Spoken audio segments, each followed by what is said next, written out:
एक बार फिर से मैं आप सभी का निताई गुरु क्लासेस में स्वागत करता हूं।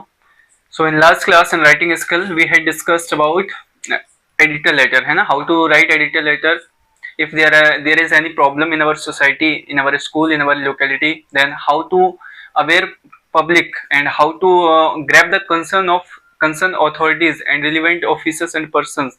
So for that we had understood how to write a letter to the editor, but in today's class we will discuss about how to write a business letter if there is need, if we want to place an order, if we want to purchase some books for our library, for ourselves and for our particular department in which we are working.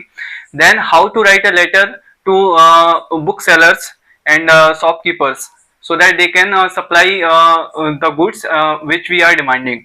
सो इस video में हम ये समझने का प्रयास करेंगे कि कैसे हम बिजनेस लेटर लिखते हैं, and this video is going to be beneficial for UP board students as well as CBSE students. So this is very important in UP board class, in 12th class. Business letter is a very prominent, and you should not neglect. And in 10th class of CBSE board, business letter is very compulsory. So in according to both point of view, we will try to discuss here and understand how to write a letter. Okay. So let's begin without any delay. तो सबसे पहले देखते हैं हम, जैसे कि editor letter में मैंने आपको डिस्कस किया था, सबसे जो एक फॉर्मेट रहता है ना लेटर राइटिंग का, वो बिल्कुल सेम रहता है, बस थोड़ा सा चेंजेस रहते हैं. वो क्या रहते हैं? सबसे पहले हमें क्या लिखना होता है बिजनेस लेटर में? सबसे पहले हमें लिखना होता है सेंडर एड्रेस. ठीक है, जस्ट लाइक मैं मान लेता हूं कि ये क्या है, मार्जिन है. This is a left margin of your board copy. ठीक है, अब सबसे पहले इसमें जो हम लिखेंगे वो चीज क्या होगा, यहाँ पे हम लिखेंगे, चलिए मैं यहाँ पे लिख ही देता हूं 15B कैलाश नगर दिल्ली. ठीक है, अब यहाँ पे ये जो चीज है ना, ये देखिए ये जो चीज है, ये आपका जो है, ये यहाँ पे सेंडर एड्रेस है. ये यहाँ पे क्या है, सेंडर एड्रेस. सेंडर एड्रेस का मतलब क्या है समझिए. यहाँ पे सेंडर एड्रेस का मतलब है the person who is writing the letter.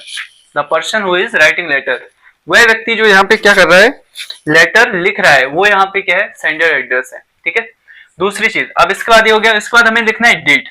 अब हम डेट कैसे लिखेंगे? डेट लिखने के कई तरीके होते हैं, है ना. एग्जाम में आपको वैसे डेट दी रही होगी, नहीं है तो आप उस दिन का डेट लिखिए जिस डेट में आप क्या कर रहे हैं, लेटर को राइट कर रहे हैं. तो मान लीजिए मैं यहाँ पे लिखता हूं 1 दिसंबर 2024, पहला फॉर्मेट. ठीक है, अब डेट को ना तीन तरीके से हम लिख सकते हैं. पहली चीज यहाँ पे लिख सकते हैं, दूसरा चीज यहाँ पे क्या कर सकते हैं, हम ऐसे भी लिख सकते हैं 1 दिसंबर. ठीक है, फर्स्ट नहीं, हम यहाँ पे और भी कोई डेट ले सकते हैं, 6 ले सकते हैं. ये यहाँ पे फिर अगर 6 करेंगे तो यहाँ पे TH लगा देंगे. फर्स्ट और सेकेंड होगा तो SCND इस तरीके से 2 दिसंबर 2024. ठीक है, इसके अलावा एक और डेट फॉर्मेट होता है जिसको हम क्या कर सकते हैं, इसमें यूज कर सकते हैं. वो बिल्कुल ऐसे है, दिसंबर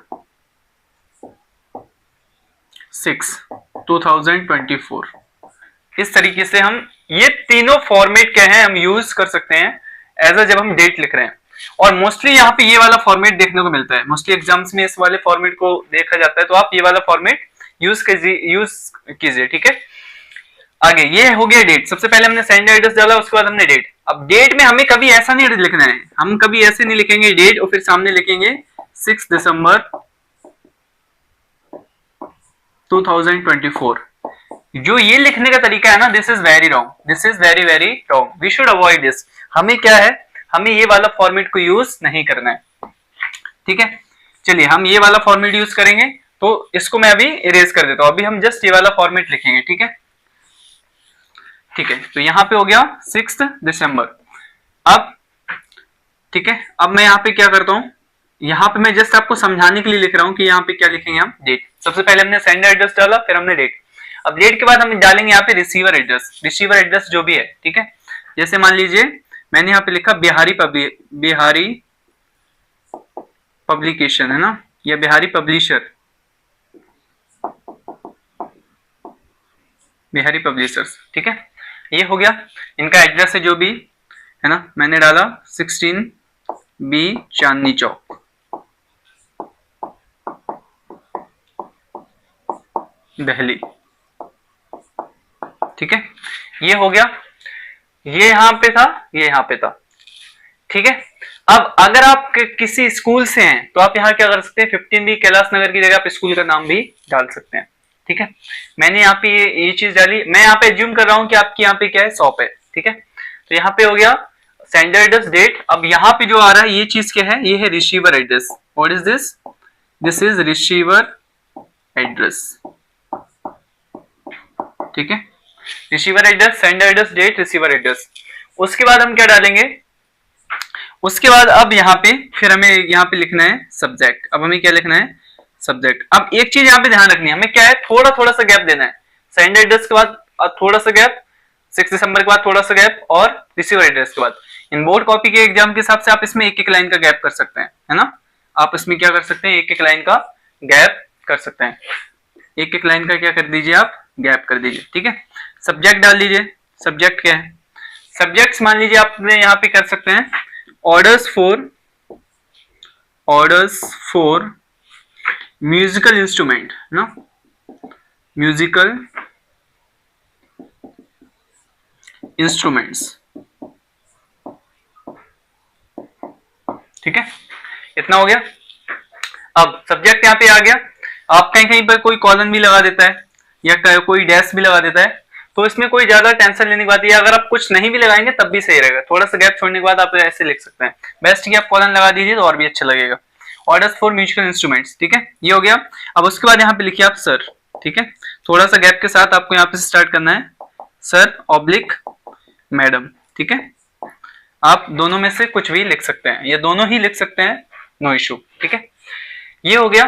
अब आपको यहाँ पे देखना है कि म्यूजिकल इंस्ट्रूमेंट्स के लिए क्या ऑर्डर करना है। ठीक है, अब आपको स्टार्टिंग यहाँ पे कोई बहुत ज्यादा कह सकते हैं कि आपको जिसके लेटर लिख रहे हैं उसमें बहुत ज्यादा फैमिलिटी या बहुत ज्यादा हाईली रिस्पेक्ट नहीं दिखानी, because you are a principal of any school, you are a person who has not very official and as well as not a very personal relation with the publisher। यहाँ पे आपकी एक business deal है जिसमें आपको क्या है, बहुत ज्यादा रिस्पेक्ट भी शो नहीं करनी है, एट द सेम टाइम बहुत ज्यादा फैमिलिटीज को भी नहीं मेंशन करना है। तो आप सिंपली यहाँ पे बहुत पोलाइट वर्ड्स के साथ, बहुत सिंपल लाइंस के साथ क्या कर सकते हैं, लेटर को स्टार्ट कर सकते हैं। जैसे देखिए मैं यहाँ पे आपको यहाँ पे एक कुछ एग्जांपल सिखाता हूँ, है ना। अगर आप सिंगल पर्सन है, इंडिविजुअल पर्सन है, तो आप ऐसे स्टार्ट कर सकते हैं, I am pleased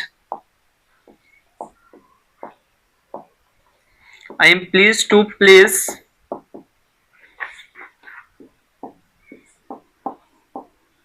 an order for some musical instruments।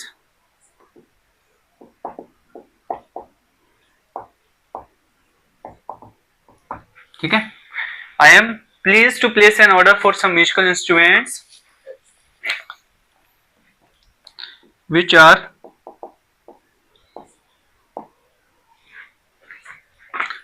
given below, है ना,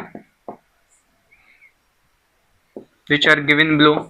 या हम इसको ऐसे भी कर सकते हैं, which are given below। ठीक है, एक तो ये तरीका है। दूसरा हम लिख सकते हैं for musical instruments which are as following, है ना, which are as following। ठीक है, एक तो यहाँ पे आपकी ये स्टार्टिंग लाइन होगी। ठीक है, ऐसे आपने स्टार्ट किया और फिर उसके बाद आपको क्या करना होता है, एक चार्ट बनाना होता है, एक कुछ यहाँ पे जैसे फॉर एग्जांपल यहाँ पे अभी, ठीक है, ये भी आपने देख लिया है। अब हम क्या करेंगे, ये एज्यूम करेंगे कि ये आपको यहाँ पे पता हो चुका है ना, आप समझ चुके हैं। तो एक तो यहाँ पे ये स्टार्टिंग लाइन होगी और इसके बाद में हमें क्या लिखना है। ठीक है, इसके बाद मैं थोड़ा सा इसको इरेज करूंगा ताकि आप और आसानी से समझ पाए। ठीक है, यहाँ पे इतना हो गया। उसके बाद आप यहाँ पे और लिख सकते हैं, इसके जस्ट बाद यहाँ तक लिखा आपने, फिर उसके बाद यहाँ पे आप टेबल बना दीजिए, एज फॉलोइंग के बाद फिर आप यहाँ पे एक टेबल बना दीजिए ऐसे। ठीक है, टेबल में पहला कॉलम हो जाएगा, वो किसका हो जाएगा, सीरियल नंबर का। ठीक है, यहाँ पे ऐसे लिख दीजिए सीरियल नंबर। दूसरा कॉलम नेम ऑफ इंस्ट्रूमेंट। तीसरा कॉलम अगर आप चाहें तो इसमें दे सकते हैं। ठीक है,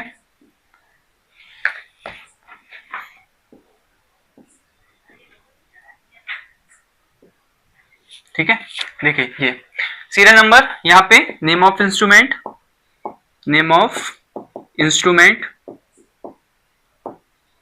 ठीक है। और उसके बाद यहाँ पे ब्रांड भी लिख सकते हैं ना, if there is any brand, कोई बहुत अच्छी क्वालिटी के जो आपको स्पेसिफिक क्वालिटी की चाहिए तो आप ब्रांड का नेम लिख दीजिए, और इसके बाद यहाँ पे आप अपनी क्वांटिटी बता दीजिए। ठीक है, यहाँ पे आप क्या कर दीजिए, क्वांटिटी बता दीजिए। इस तरीके से आप यहाँ पे एक प्रॉपर एक टेबल बना सकते हैं विद इन अ लेटर। ठीक है, जैसे मान लीजिए मैंने यहाँ पे लिखा फर्स्ट, मैंने यहाँ पे कहा मुझे चाहिए ट्रिपल, है ना। ट्रिपल समझते हैं क्या होता है? ट्रिपल होता है तीन ऐसे मृदंग टाइप से तो नहीं कहेंगे, ढोलक टाइप से होता है जिसमें तीन ऐसे ऐसे बजाना होता है ना, ट्रिपल। ट्रिपल हो गया। मैंने नंबर 2 में रखा गिटार। गिटार से सभी लोग फेमिलियर होंगे तो इसको समझ लेते हैं, गिटार। ठीक है, मैं यहाँ पे सिर्फ 2 चीजों का यहाँ पे आपको बता रहा हूँ। उसके बाद आप यहाँ पे मल्टीपल भी कर सकते हैं, जैसे किसी को हो सकता है किसी की 10 की रिक्वायरमेंट हो, किसी को 15 आइटम की रिक्वायरमेंट हो, तो आप जितनी भी आइटम्स की है रिक्वायरमेंट आप उसको यहाँ पे क्या कर सकते हैं, डाल सकते हैं। Triple guitar brand. ठीक है, ब्रांड जो भी है यहाँ पे जिस कंपनी का भी अच्छा आता हो। ठीक है, लेट्स से म्यूजिक इंडस्ट्रीज में कौन है, जैसे आप किसी का भी डाल सकते हैं, है ना। जैसे मान लीजिए आप सोनू निगम का यहाँ पे कर सकते हैं। आई डोंट नो उसका कोई ऐसा ब्रांड भी है, बट हम लेट्स से एग्जाम्पल के तौर पे लेते हैं। यहाँ पे भी हमने डाल दिया सोनू निगम का। ठीक है, जो सोनू निगम यूज करता है उसका उस तरीके से। क्वांटिटी में हम यहाँ डाल देते हैं 5 4। ठीक है, तो इस तरीके से हमने यहाँ पे क्या कर दी, रिक्वायरमेंट डाल दी। ठीक है, पहली चीज हमने स्टार्टिंग लाइन क्या की थी, I am please to place an order for some musical instruments which are given below और विच आर एज फॉलोइंग। ठीक है, ये डाल दी। उसके बाद हमने टेबल बना दी। इसके बाद हम क्या लिखेंगे, इसके बाद हम बताएंगे कि क्वालिटी जो हमने ये ऑर्डर किया ये कैसा होना चाहिए, ये बहुत क्वालिटी वेल एंड गुड होना चाहिए। और नंबर 2 हम बताएंगे कि कब तक आना चाहिए, वीकडेज में आना चाहिए या वीकेंड्स में आना चाहिए। टाइम बताएंगे, 12 से 2 आना चाहिए, 3 से 4 आना चाहिए, 10 से 2 आना चाहिए, कब आना चाहिए टाइम बताएंगे, और कब तक आना चाहिए, है ना। What is the last date, जब आप डिलीवरी जो पब्लिशर है सप्लायर वो क्या करेगा, डिलीवरी आपको यहाँ पे दे देगा। ठीक है, हाँ ठीक है। जैसे मान लीजिए यहाँ पे एक और चीज है ना, यहाँ पे मैं पब्लिशर्स मैंने इसलिए लिखा था क्योंकि मैंने पहले बुक्स का सोचा था। तो आप यहाँ पे जैसे म्यूजिकल इंस्ट्रूमेंट्स का है ना, तो आप यहाँ पे ऐसे भी कर सकते हो ना, Bihari musical company, Bihari musical store. ठीक है, चलिए हाँ, तो इस तरीके से आप यहाँ पे लिख सकते हैं। अब उसके बाद इसके बाद का लाइंस देखें हम क्या लिखेंगे, ये हमने यहाँ पे डिटेल्स बता दी। अब हम यहाँ पे लिखेंगे so there are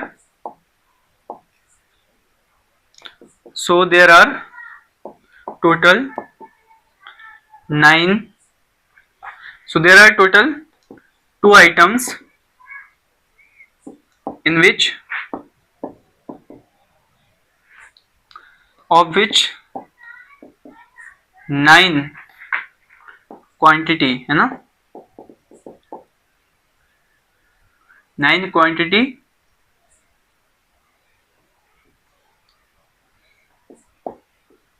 should be delivered, है ना,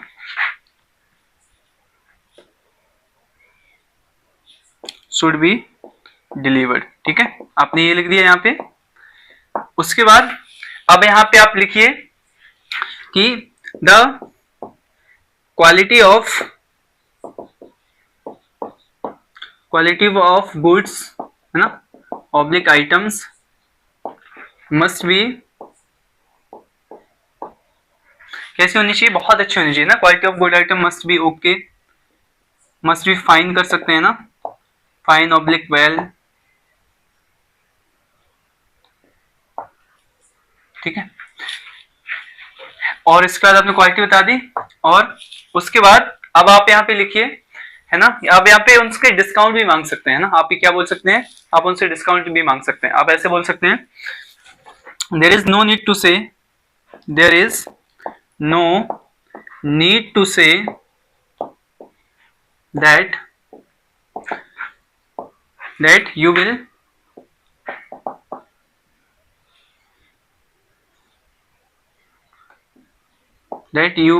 कह सकते हैं, you are है ना, there is no need to say that you are going to give us क्या देने वाले हैं, discount. You said you are going to give us proper discount, है ना, proper discount as we are, है ना, एज वी कर सकते हैं, आई कर सकते हैं ना, वी आर और एम योर रेगुलर ना, regular and valuable customer, regular and valuable customer, ठीक है, वैल्यूएबल कस्टमर, ठीक है, इतना हो गया। अब आपने ये बता दिया कि हम आपके क्या है, एक अच्छे कस्टमर है, रेगुलर कस्टमर है, वैल्यूएबल कस्टमर है, ठीक है, आपने डिस्काउंट मांग लिया, आपने बता दिया प्रॉपर। अब उसके बाद आप अपनी टाइम बता दीजिए, है ना, आप उसको एक बता दीजिए किस टाइम तक आना है, ठीक है, ये हो गया। और उसके बाद लिखिए आई इंसिस्ट, है ना, आई रिकमेंड, ऐसे कर दीजिए, I recommend to send delivery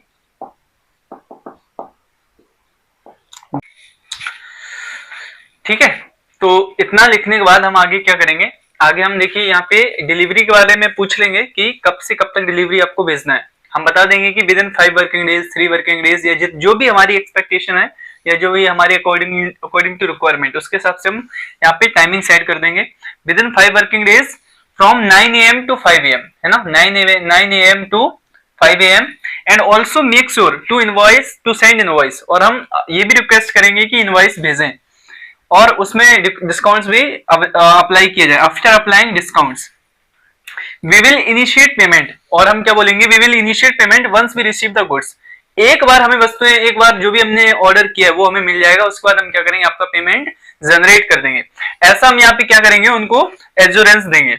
और उसके साथ में क्या लिखना है हमें, and if there is any damage found in goods, अगर कोई यहाँ पे कुछ खराबी पाई जाती है, जैसे मान लीजिए आपने कोई प्रोडक्ट मंगाया या बुक्स ही मंगाई, बुक्स में कुछ कटी फटी बुक्स आ गई या प्रॉपर प्रिंटेड नहीं है, मिस प्रिंट है, तो उस केस में यहाँ पे अगर कोई डैमेज आ जाता है तो आप क्या जनरली आप क्या करेंगे, वापस करेंगे। अगर आप कहीं से बुक्स मंगाते हैं या कोई वस्तुएं मंगाते हैं तो आप पहला थॉट क्या आएगा, जैसे हम अमेजोन से मंगाते हैं, हम क्या करते हैं, रिटर्न करते हैं।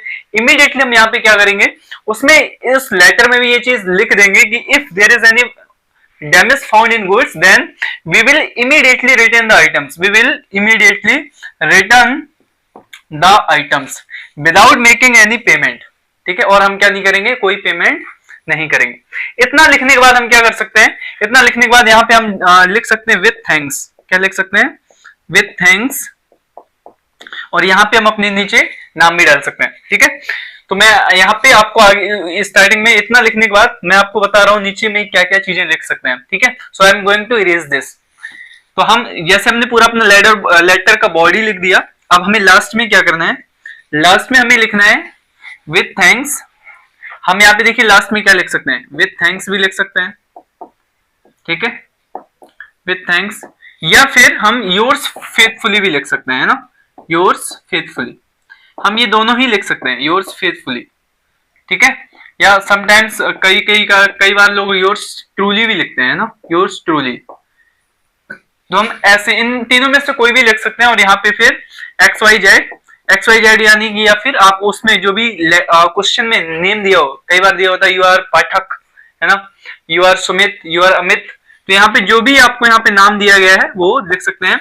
और ब्रैकेट में यहाँ पे डेजिग्नेशन, अगर मान लीजिए आप प्रिंसिपल हैं तो प्रिंसिपल लिख सकते हैं, ठीक है, या मान लीजिए आप फिर कंप्यूटर हेड है, ठीक है, कंप्यूटर इंचार्ज वो लिख सकते हैं, ठीक है, या फिर आप स्टोर कीपर इंचार्ज हैं तो उसको भी यहाँ पे मेंशन कर सकते हैं।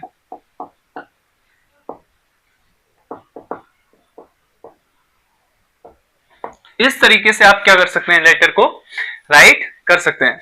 So this is how we have completed and we have discussed here how to write business letter. If we are in need of books, if we are in need of any daily use items or any requirements, then we can write to a publisher as well as to bookseller, to organizer, to firm manager, to any person who is dealing with the goods, so that he can send our requirements and supply the goods which we are needing. So this is how we can write. और इसके बाद हमने last class में editor letter को discuss किया था, इस class में बिजनेस लेटर को डिस्कस किया है।